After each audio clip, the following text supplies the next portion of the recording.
Good day and welcome back to another DBZ Dokkan Metal video. In this video we're going to be taking a look at the all-out struggle challenge for the burst mode against Jiren. Now, all-out struggle is, I'd probably say, a little bit more limited than Reps of Universe 7. So Reps of Universe 7 is definitely a very, very good diverse category. It has some good int and physical options for, basically the units and everything. So I think comparatively, if I was to say which one's easier, I'd probably say Reps of Universe 7 is definitely easier. But at the same time, I think it always depends on your box. Now we've made some slight adjustments because we can hit a slightly higher score, but generally speaking, to cut a long story short, I think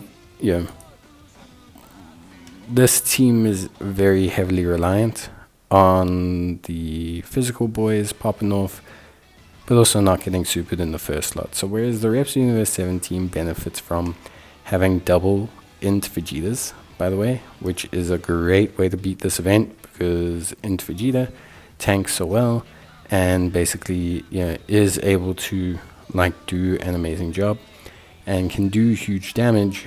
You don't need the physical blue boys here because you're running double physical blue boys, because it's easier to run the category. You lack having two defensively amazing units, and then you're relying on another tank. So it's a bit difficult. However, once you get the RNG that you need, you should be more than good to go, basically, to cut a long story short. So that's kind of what I would say. Overall, there's a lot more RNG involved here. With that being said, to be honest with you, your main rotations or the main things that you need to do are essentially to hit the rotation 1 int SS4 Goku, and then you need to take int SS4 Goku and you need to basically put him as a first slot tank. You take int Vegeta and put him as a first slot tank on the other rotation. You then need to put the Frieza, sorry, not the Frieza. You then need to put the Kaioken boys in the second slot on both rotations.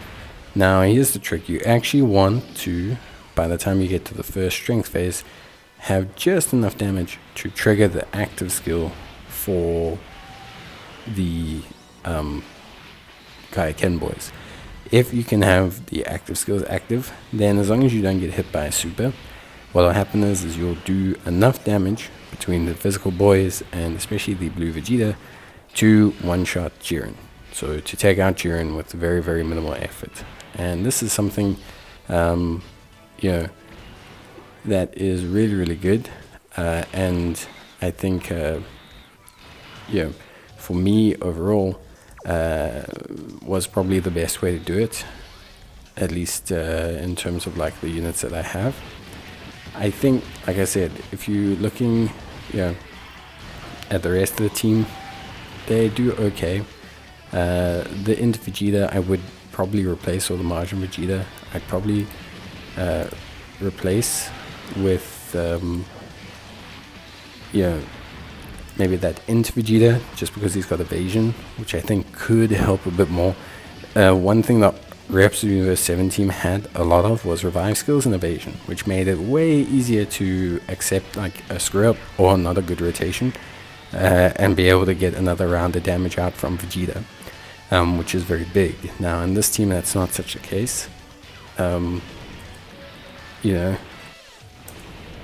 but I think for me, it still ended up working alright. It just felt a lot more finicky, this team, which is weird because in theory you have slightly better overall units. You have a Vegeta and 2 Kaioken boys who can do good damage.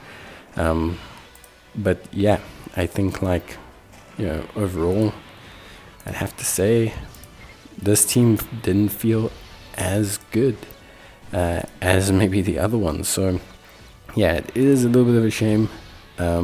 But yeah, I think overall for me, I'd have to say Reps Universe 7 definitely easier. Yeah, this Will I Struggle one, a little bit tougher, or just a little bit more finicky.